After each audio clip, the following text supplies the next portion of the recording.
بسم اللہ الرحمن الرحیم نحمدہ ونصلی علی رسولہ الکریم اما بعد۔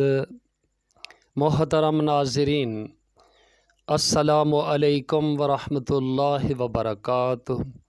ملاحظہ فرمائیے گا، حضرت ابو ہریرہ رضی اللہ تعالی عنہ کی بھوک میں حالت۔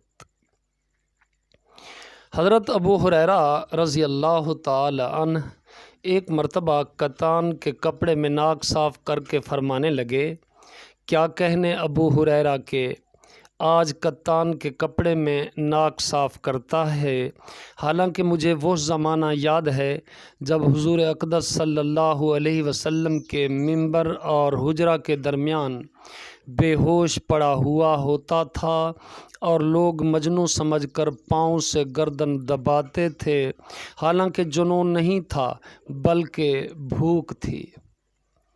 یعنی بھوک کی وجہ سے کئی روز کا فاقہ ہو جاتا تھا، بے ہوشی ہو جاتی تھی، لوگ سمجھتے تھے کہ جنون ہو گیا۔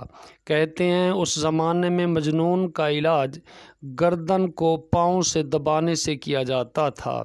حضرت ابو ہریرہ رضی اللہ تعالی عنہ بڑے صابر اور قانع لوگوں میں سے تھے، کئی وقت فاقہ میں گزر جاتے تھے۔ حضور نبی رحمت صلی اللہ علیہ وسلم کے بعد اللہ نے فتوحات فرمائیں تو ان پر تونگری آئی۔ اس کے ساتھ ہی بڑے عابد تھے، ان کے پاس ایک تھیلی تھی جس میں کھجور کی گٹھلیاں بھری رہتی، اس پر تسبیح پڑھا کرتے۔ جب وہ ساری تھیلی ختم ہو جاتی تو باندی اس کو پھر بھر کر پاس رکھ دیتی۔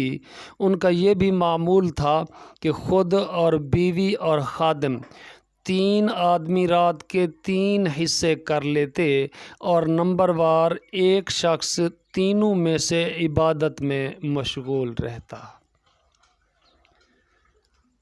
اب اجازت دیجیے گا، گڈ لک اینڈ اللہ حافظ۔ السلام علیکم ورحمۃ اللہ وبرکاتہ۔